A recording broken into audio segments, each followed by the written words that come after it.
और ये भी कहा करते ईसाइयों भगवान है, कबीर जुलाहा दानक निर्धन, यो महल क्यों ना बना लेता, ये मजदूरी कर रहा है, कपड़ा बनता है। इस तरह की बातें करके भक्तों को भी भ्रमित कर दिया करते थे। बच्चों 120 वर्ष रहा वो मालिक उसी से तिथि में, एक झोंपड़ी में, एक कतिपूर में इनकी भूमिका करके, और 120 साल के बाद पैदल चल के मगर स्थान पर जाके दो राजाओं सामने, हजारों सैनिक और दर्शकों के सामने एक चादर नीचे बिछाई, एक ऊपर ओढ़ ली, नीचे भक्तों ने थोड़ा 2-2 इंच फूल बिछाए थे अपने आदर सत्कार के लिए। 2 मिनट के बाद कहा कि एक चादर ऊपर ओढ़ ली थी, ऊपर जा आकाशवाणी आई कि देखो चादर उठा के, देयर इज नथिंग।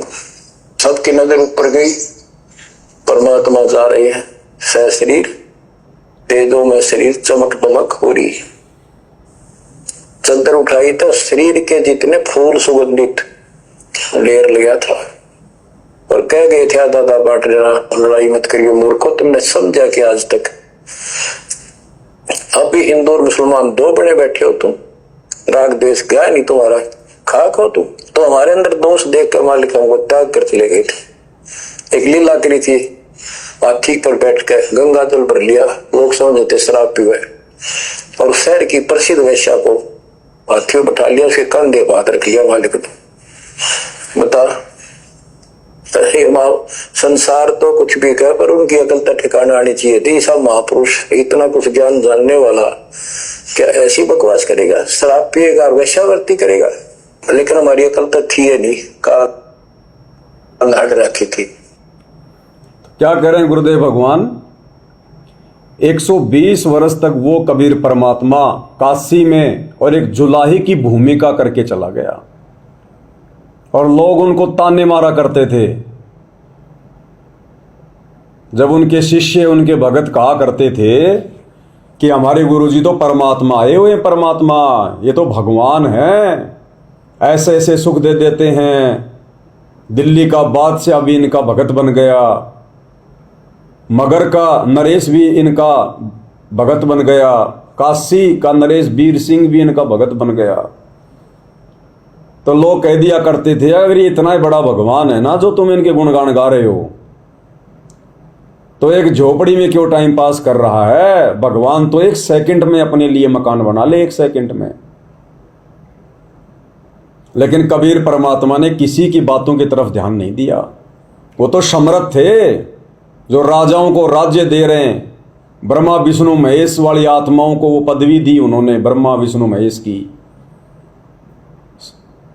सेठों को सेठ बनाया, ये तो वो परमात्मा है। 1 सेकंड में परमात्मा नई सृष्टि रच दे। एक महल की बात तो छोड़िए, 1 सेकंड भी नहीं लगे परमात्मा को पूरी सृष्टि को नष्ट करके और 1 सेकंड में नई सृष्टि रच दे। लेकिन आप और हमारे को शिक्षा मिलती है गुरुदेव के लीलामय जीवन से, जो 650 साल पहले उन्होंने जिया। लोग कहा करते थे तुम्हारा गुरु इतना बड़ा भगवान है, इतना बड़ा चमत्कारी है, तो अपना महल क्यों ना बना ले, अपना मकान क्यों ना बना ले, झोपड़ी में क्यों टाइम पास कर रहा है, क्यों ये गरीबी में टाइम पास कर रहा है। और परमात्मा को भी बहुत कहा करते थे कहने वाले, लेकिन परमात्मा पर किसी की बातों का कोई असर नहीं होता था। आप और हमें शिक्षा दे रहे हैं गुरुदेव वर्तमान में कि तुम्हारे गुरु ने तुम्हें जिस प्रकार से भक्ति मार्ग पर चलने के लिए प्रेरित किया है, मार्गदर्शन किया है, केवल तुमने उसी हिसाब से चलना है।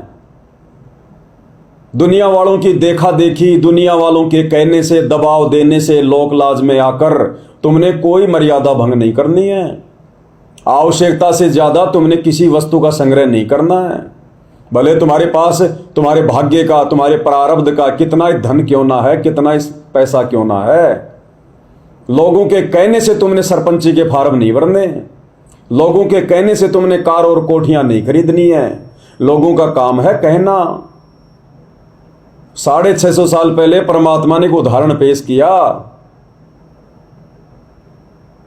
कि भाई गरीब से गरीब आदमी भी परमात्मा प्राप्ति कर सकता है। गरीब से गरीब भी परमात्मा प्राप्ति के लिए धन की आवश्यकता नहीं, धनवान की आवश्यकता नहीं, राजा बनने की आवश्यकता नहीं है। उन्होंने खुद एक लीला में जीवन जी के दिखाया कि देखो मेरे से गरीब वर्तमान में हिंदुस्तान में कोई नहीं होगा। दिन रात मेहनत करता हूं, बड़ी मुश्किल से 2 टाइम की रोटी का जुगाड़ कर पा रहा हूं। टूटी फूटी झोपड़ी जो मुंह बोले माता पिता ने बना रखी थी उसी में रह रहा हूं। नई झोपड़ी भी नहीं बनाई 120 साल तक। और अंत में परमात्मा मगर से सह शरीर गए, सबको दिखाया, सबको दिव्य दृष्टि दी और यह साबित किया कि देखो परमात्मा प्राप्ति के लिए, भक्ति करने के लिए, राजा महाराजा बनने की, बहुत ज्यादा विद्वान बनने की, ज्ञानी बनने की, या कोई धनवान बनने की, या कोई बड़ी जाति में पैदा होने की कोई आवश्यकता नहीं है। घर छोड़ के जाने की आवश्यकता नहीं, जंगल में जाने की आवश्यकता नहीं, कोई तप करने की आवश्यकता नहीं। उन्होंने एक ऐसा लीला में जीवन जी के दिखाया, क्योंकि जब जब परमात्मा धरती पर आते हैं सतगुरु रूप में, लीला में जीवन जीते हैं, उनका जीवन भी एक शिक्षा होती है, शिक्षा। तो 650 साल पहले भी उन्होंने पंडित रामानंद जी को अपना मुंह बोला गुरु बनाकर एक सुयोग्य शिष्य की और एक अच्छे भगत की भूमिका निभा के दिखाई, एक संदेशा दिया। और वर्तमान में भी वही कबीर परमात्मा सतगुरु रामपाल जी, आदरणीय राम देवानंद जी को अपना मुंह बोला गुरु बनाकर एक नेक शिष्य और सुयोग्य भगत की भूमिका करके दिखा रहे हैं कि आप और हम भगत भाई बहनों ने किस प्रकार से भक्ति मार्ग पर सफलता प्राप्त करनी है। दुनिया नहीं देखनी, इस भक्ति मार्ग में सफलता के लिए अगर आपकी नौकरी भी आपको बाधा दे रही है तो वो नौकरी भी छोड़ दो, ठोकर मार दो उसके। गुरुदेव भगवान ने नौकरी छोड़ के दिखाई, क्योंकि नौकरी बीच में बाधक बन गई थी, छुट्टियां नहीं मिलती थी, अफसर उनसे नाराज होते थे। अंत में गुरुदेव ने रिजाइन दे दिया, रिटायरमेंट में केवल 2 साल बाकी थी। साथी कह रहे थे भाई क्यों रिटायरमेंट ले रहा है, क्यों इस्तीफा दे रहा है, क्यों रिजाइन दे रहा है, 2 ही तो साल बची है, एडजस्ट कर ले, अच्छी खासी पेंशन बन जाएगी। गुरुदेव ने कहा कि नहीं, जो नौकरी मुझे अब मिली है ये नौकरी फिर दोबारा नहीं मिलेगी, और ये बाकी नौकरियां तो असंख्य जन्म हो गए हमारे को करते हुए, और हम आज मांगते हैं गुरुदेव से नौकरी है। गुरुजी बच्चा इंटरव्यू देने गया है, गुरुजी दया करियो छोरा नौकरी लग जाए। एक छोटी सी नौकरी के लिए 10, 15, 20, 50 हजार की नौकरी के लिए हम मर्यादाओं की परवाह नहीं कर रहे, जबकि गुरुदेव ने बताया कि भक्ति के लिए तो अब्राहिम सुल्तान ने अपना आलीशान राज्य त्याग दिया, लाखों की संख्या में, करोड़ों की संख्या में जिसके यहां नौकर हुआ करते थे, उसने अपना राज्य त्याग दिया। जो भी वस्तु उसको मोक्ष में बाधक लगी उसने सब त्याग दी। तो गुरुदेव ने एक शिक्षा दी हमें कि मेरे से ज्यादा मांगने की जरूरत नहीं है। ये संसार की संपत्ति, भौतिक सुख, नौकरी, बेटा बेटी, कार कोठी, ये मांगने की जरूरत नहीं है। भक्ति मांगना, भक्ति, मर्यादा मांगना, मर्यादा। तो खुद गुरुदेव भगवान ने नौकरी को ठोकर मार के और एक उदाहरण पेश किया। तो यदि भक्ति मार्ग में कोई ऐसा समय आ जाए कि आपकी नौकरी और मर्यादाओं में अगर एक को चुनना पड़े, तो बिना सोचे समझे उसी समय अपने गुरुदेव के लीला में जीवन को ध्यान में रखते हुए तुरंत ठोकर मार देने चाहिए, तुरंत, चाहे वो 1 लाख रुपए महीने की तनख्वाह वाली नौकरी क्यों ना हो। तब हम सतगुरु पाएंगे, परमात्मा पाएंगे। तो आज भी गुरुदेव पल पल अपने लीला में जीवन से आप और हमें शिक्षा दे रहे हैं। बाकी तो दास बहुत बार अन्य बातों का जिक्र कर चुका है कि जिस प्रकार गुरुदेव भगवान हमें शिक्षा दे रहे हैं कि ना उनका कोई दोस्त है, ना उनका कोई मित्र है, ना उनका कोई बेस्ट फ्रेंड है। तो आप और हमारा भी भक्ति मार्ग पर ना कोई दोस्त होना चाहिए, ना कोई मित्र होना चाहिए, ना कोई बेस्ट फ्रेंड होना चाहिए। हमने सभी के साथ समान रूप से व्यवहार करना है। अपनी मर्यादाओं को ध्यान में रखते हुए, अपनी मर्यादा बचाते हुए। पहले मर्यादा है, गुरुदेव अपनी लीला में जीवन काल में कभी भी किसी पिकनिक पर घूमने नहीं गए। कुल्लू, ऊटी, मनाली, शिमला, कहीं भी घूमने नहीं गए, कहीं भी पिकनिक मनाने नहीं गए, कहीं भी अपनी फैमिली को लेकर नहीं गए टूर पर। इस काललोक में और पिकनिक मनाएंगे हम? हमें ज्ञान ही नहीं है, अभी हमने तत्व ज्ञान को समझा ही नहीं है, एक सेकंड का यहां भरोसा नहीं है। और इन बकवादों से फिर सतगुरु नाराज होता है, मर्यादा टूटती है।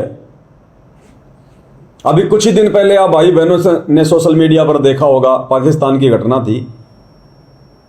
एक पूरा का पूरा परिवार, मुस्लिम परिवार पाकिस्तान का, कम से कम 10 से 15 व्यक्ति, छोटे बच्चे भी, बेटा बेटी भी, उसके माता पिता भी, और एक नदी के बीच में बैठकर पिकनिक मना रहे थे। कुछ देर पहले तो नाच रहे थे, गा रहे थे, बैठ के वहां खाना खा रहे थे, मौज मस्ती कर रहे थे, वीडियो बना रहे थे, सेल्फियां ले रहे थे, आनंद ले रहे थे। अचानक से बारिश आ गई, उस नदी में अचानक से पानी आ गया। उस पूरे परिवार ने नदी को पार करने का पूरा प्रयास किया, लेकिन पानी का बहाव तेज था। अंत में वो सारा परिवार एक जगह खड़ा हो गया, एक दूसरे को पकड़ के, जहां पर थोड़ी सी ऊंचाई वाली जगह थी। चारों तरफ उनके पानी पानी फैल गया, चारों तरफ धीरे धीरे पानी का स्तर बढ़ता गया। लोग दूर खड़े होकर देख रहे हैं, वीडियो बना रहे हैं, लेकिन मदद कोई नहीं कर पा रहा। उन्होंने भी काफी प्रयास किया, शासन और प्रशासन को फोन किया, लेकिन कोई सुनवाई नहीं हुई। नदी का पानी और तेजी से और तेजी से, और अंत में हालत ये हुई, वो 14-15 जितने भी परिवार के सदस्य थे जो इस काल के लोक में पिकनिक मनाने गए थे, टाइम पास करने गए थे, घूमने गए थे, एक एक करके और उस पानी के बहाव में बहने लगे। एक एक करके, एक साथ नहीं गए सारे। सोचो क्या बीती होगी उस परिवार पर, जब उस परिवार का एक सदस्य नदी में बहा, बाकी सदस्य देख रहे हैं, लेकिन कर कुछ नहीं पा रहे सिवाय रोने के, चिल्लाने के। फिर दूसरा सदस्य गया, तीसरा बह गया, चौथा बह गया, एक एक करके और उस पानी में बह रहे हैं। ना वो मां बचा पा रही, ना वो बाप बचा पा रहा, ना वो दादा बचा पा रहा। और सोचो उस व्यक्ति पर क्या गुजरी होगी जो सबसे लास्ट में बहा होगा। उसने तो सबको मरते हुए देखा है, सबको मरते हुए। तो इस काललोक में और ये ज्ञान समझने के बाद, ये भक्ति लेने के बाद, और फिर हम लोग घूमने का मानस बना रहे हैं, पिकनिक मनाने जाएंगे, टाइम पास करने जाएंगे। इस गंदे लोक में हम क्या देखने जाएंगे? क्या देखेंगे हम इस गंदे लोक में? अगर आपने जरा भी प्रशंसा कर दी इस गंदे लोक की, अगर यहां के मांस और की भी, तो समझो मोक्ष से वंचित हैं हम। क्योंकि अबे तो हमें 21 ब्रह्मांड ही सुंदर लग रहा है, अच्छा लग रहा है। एक समय गुरुदेव ने सत्संग में बताया कि परमात्मा कुछ आत्माओं को अपने विमान में बैठाकर ऊपर ले जा रहे थे। तो एक गांव के 2-3 सदस्य थे, 2-3 व्यक्ति थे, और उसी विमान में दादू जी भी बैठे हुए थे। विमान ऊपर जा रहा है, गांव से ऊपर, और एक व्यक्ति जो उस गांव का रहने वाला था, उसने जब विमान से नीचे का वो दृश्य देखा, पहाड़, नदियां, पेड़ पौधे, हरियाली, क्योंकि परमात्मा का विमान तो ट्रांसपेरेंट होता है, उसमें तो आर पार दिखाई देता है, और सूक्ष्म शरीर में तो वैसे भी सब कुछ दिखाई देता है। तो उस व्यक्ति ने ऊपर से और गांव का नजारा देखकर कहा कि वाह, इतनी सुंदरता, इतना सुंदर, हमें तो पता ही नहीं था। बस उसका इतना कहना हुआ और ऑटोमेटिक वो व्यक्ति, वो भगत विमान से नीचे गिरने लगा। विमान से नीचे हो गया, वो नीचे गिरने लगा। दादू जी ने कहा, परमात्मा वो फला फला भगत तो नीचे गिर गया। तो परमात्मा ने कहा कि बेटा अभी इसको ये काल लोक ही सुंदर लग रहा है, अभी इसकी इच्छा इसकी आस्था अभी इसी लोक में फंसी पड़ी है, अभी इसका मन नहीं हटा, अभी इसको यही सब कुछ अच्छा लग रहा है, सुंदर लग रहा है। तो जहां आशा ता वासा होई, मन कर्म वचन सुमरियो सोई। तो हम पिकनिक मनाने जाते हैं, क्यों जाते हैं? मन की खुराक, मन को खुराक देने के लिए। बढ़िया बढ़िया दृश्य देखेंगे, पहाड़ के ऊपर से नीचे का सीन देखेंगे और मन में क्या आएगा, वाह क्या नजारा है, अरे मैंने पहली बार देखा। कैमरे में कैद करेंगे, मोबाइल में कैद करेंगे, सेल्फियां लेंगे, यानी हमें वो बहुत अच्छा लग रहा है, बहुत सुंदर लग रहा है, मन को भा रहा है। तो कैसे मोक्ष होगा भाई, कैसे पार होंगे हम? हमें तो बिल्कुल नरक दिखाई देना चाहिए, नरक, क्योंकि परमात्मा हमें इतने उदाहरण दे चुके हैं। जब परमेश्वर गरीबदास जी को ले गए सतलोक, धर्मदास जी को ले गए और वहां से उन आत्माओं ने जब नीचे देखा तो रोने लग गए कि मोहे राख लियो भगवान हमसे बिगड़ी है। ये परमात्मा उस नरक में, उस कचरे के ढेर में हमारे को फिर से ना भेजो, मैं तो यहीं रहूंगा। तो हमारे समझ में नहीं आती क्या? फिर हम क्या देखने जा रहे हैं, कहां घूमने जा रहे हैं? ये घूमने का समय, ये काल जबरदस्ती खुजली कर रहा है, खुजली। ये कलयुग की बिचली पीढ़ी का समय है, यहां से बाहर निकलने का ये दरवाजा है। और इस समय काल इस प्रकार की मन में लहर उठा के और हमारे खोपड़ी में खुजली करवा रहा है, खुजली। और इसी खुजली में ये समय निकल जाएगा। तो जब से हम अपने गुरुदेव भगवान को जानते हैं, पहचानते हैं, उपदेश लेने के बाद, क्या हमने कभी सुना कि गुरुदेव कहीं घूमने गए हों, कहीं पिकनिक पे गए हों? क्या हमने सुना कि हमारे गुरुदेव का कोई यार है, कोई दोस्त है? क्या हमने कभी सुना कि हमारे गुरुदेव कभी किसी रिश्तेदारी में गए, विवाह में, शादी में, बात में, छूचक में, कभी किसी प्रोग्राम में, किसी फंक्शन में? बहुत रिश्तेदार हैं गुरुदेव भगवान के तो इस काललोक में, जैसी वो लीला कर रहे हैं। क्या सुना हमने कभी गुरुदेव कभी किसी की शादी में गए हो, बात में, छूचक में गए हो, कभी किसी प्रोग्राम में गए हो? क्या लोगों ने बुलाया नहीं होगा? क्या उनको निमंत्रण पत्र नहीं भेजा होगा? क्यों नहीं गए? गुरुदेव को पता था अगर मैं जाऊंगा तो मेरे बच्चे कैसे रुकेंगे, मेरे भगत कैसे रुकेंगे, मेरे भगत तो मुझे देख के सीखेंगे ना। बेटा बेटी तो माँ बाप को देखकर ज्यादा सीखते हैं, तो गुरुजी हमारी माँ, गुरुजी हमारा बाप, हम तो उनको देखकर सीखेंगे ना। क्या सुना कभी आपने?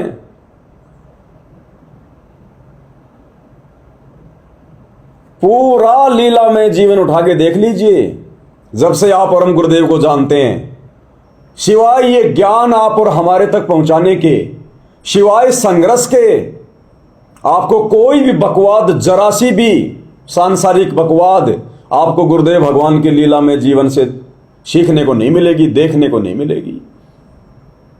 केवल उनका एक ही प्रयास रहा है कि किसी भी प्रकार से ये ज्ञान, ये तत्व ज्ञान जन जन तक पहुंचा दूं। पूरी तरह से गुरुदेव ने अपने आप को डिवोट कर दिया इस मिशन में। ना खाने की चिंता, ना सोने की परवाह, ना परिवार, ना रिश्तेदारी, ना घूमना फिरना, सब कुछ आप और हमारे लिए गुरुदेव ने त्याग कर दिया। और ऐसा संघर्ष, भाई और बहनों, इतिहास लिखा जाएगा, इतिहास। ये सारे इतिहास फेल हो जाएंगे आज से पहले के। तो गुरुदेव हमें शिक्षा दे रहे हैं अपने वर्तमान लीला में जीवन से, अगर हम शिक्षा लेना चाहें तो। कभी कोई मर्यादा तोड़ी गुरुदेव ने उपदेश लेने के बाद? 17 फरवरी 1988 को गुरुदेव ने उपदेश लिया, एक अच्छी आत्मा को अपना मुंह बोला गुरु बनाया। क्या सुना आपने कभी कि गुरुदेव ने कभी अपना नाम शुद्ध करवाया हो? सुना कभी? इतनी बार गुरुदेव जिक्र करते हैं, एक बार भी गुरुदेव ने मर्यादा तोड़ी हो, एक बार भी अपना नाम शुद्ध करवाया हो? उन्होंने हमें दिखाया कि गुरु को कैसे प्रसन्न करना है। गुरु तभी प्रसन्न होगा। और ऊपर से काल ने जगह जगह नामदान सेंटर खुलवा दिए। भक्तों को मर्यादाओं की कोई परवाह ही नहीं है। एक भगत जी बता रहे थे, कल परसों आए थे जयपुर में, संडे को छोटी सी सात संगति थी, 5-10 भाई बहन जमा हो जाते हैं आसपास के। तो उस भगत की जो भगतमती है, महुआ से मुकेश भगत जी हैं, उनकी भगतमती थोड़े दिन पहले एक हादसे का शिकार हो गई, क्योंकि उसने उपदेश नहीं ले रखा, ना उसने संकल्प ले रखा, ना वो मर्यादाओं में रहती है, ना वो अच्छे से भक्ति करती है। तो गुरुजी तो किसी के सगे हैं नहीं भाई, ये तो निर्मोही परमात्मा है। जितना गुड़ डालोगे उतना ही मीठा होगा। तो हम सभी भगत भाई बहन आज से 2 महीने पहले उनके घर पर एक छोटी सी सात संगति थी, दौसा में, महुआ में, वहां चले गए। तकरीबन 40-50 भगत भाई बहन होंगे। सुबह गुरुदेव भगवान को उनकी वंदना कर रहे थे, नित्य नियम कर रहे थे सभी भाई बहन। नित्य नियम के बाद में उनकी भगतमती भैंस का दूध निकालने गई। अब उस पूरी संगत में यदि कोई अनुपदेशी था तो केवल उनकी भगतमती, केवल उनकी भगतमती भैंस का दूध निकालने चली गई। थोड़ी देर बाद पता चला कि भैंस चिमक गई और उसको लात मारी। 2-3 बार यूं घूम गई भैंस उसके ऊपर और पैर से लात मारी, उसका ये जबाड़ा टूट गया, यहां से जबाड़ा टूट गया। मुकेश भगत जी भी भारी थे, दौड़ के तुरंत उनको उठा के अंदर लेके आए। हम लोग गाड़ी लेके गए वहीं के किसी हॉस्पिटल में। उसने कहा भैया मेरे बस की बात नहीं है, चोट थोड़ी ज्यादा है, आप इनको जयपुर ले जाओ। उसके बाद भाई बहनों को विदा किया, सात संगति समाप्त हो गई थी और हमने जयपुर आना था, लेकिन वो हमारी गाड़ी में नहीं आ सकती थी क्योंकि उनको लेट के आना था। एम्बुलेंस कर दी।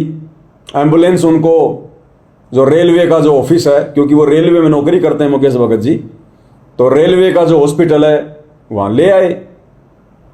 ऑपरेशन हो गया।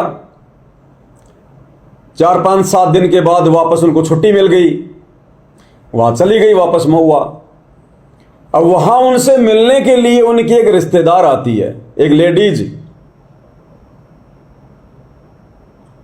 और उसके पूरे परिवार ने नाम ले रखा, उस लेडीज ने नाम ले रखा, उस बहन ने जो मिलने गई थी, और उसके ससुर ने नाम ले रखा, पूरा परिवार उपदेशी। तो उसने कहा कि हम एक शादी में गए थे, मैं गई थी, मेरे ससुर जी गए थे, तो ससुर जी तो खाना खा रहे थे इधर उधर, और मेरे को मिल गया मौका, मैं वहां पर डांस करने लग गई, डीजे पर नाचने लग गई। वो सतलोक आश्रमों से जुड़ी हुई है, ध्यान देना। बोला मैं डांस करने लग गई डीजे पर, मेरे ससुर ने देख लिया और बाद में कहा कि बेटा तू क्या कर रही है, गुरुजी ने तो मना किया है नाचना गाना, तेरी तो मर्यादा टूट गई। तो उसने कहा कि पिताजी क्या हो गया, धनाना आश्रम में चलेंगे और नाम शुद्ध करवा लेंगे, मर्यादा टूट गई तो शुद्ध करवा लेंगे नाम, कौन सी बड़ी बात हो गई। तो वर्तमान में संगत में यह चल रहा है, मर्यादाओं की चिंता नहीं है, परवाह नहीं है, क्योंकि काल ने जगह जगह नाम दीक्षा के अंदर खुलवा रखे हैं। परवाह ही नहीं है, टूट जाएगा कोई बात नहीं, नाम शुद्ध करवा लेंगे। क्या हमारे गुरुदेव ने, हमने कभी सुना है एक बार भी मर्यादा तोड़ी हो, एक बार भी कभी नाम शुद्ध करवाया हो? वो लीला करके क्यों दिखाई, वो भगत का जीवन जी के क्यों दिखाया, ताकि हम भी वैसे बने, ताकि आसानी से मोक्ष प्राप्त कर सकें। तो भाइयों और बहनों, पूरा जीवन लीला में गुरुदेव का देख लीजिए नजर मार के। हमने भी उसी तरह से इस भक्ति मार्ग पर चलना पड़ेगा। बकवाद नहीं चलेगी।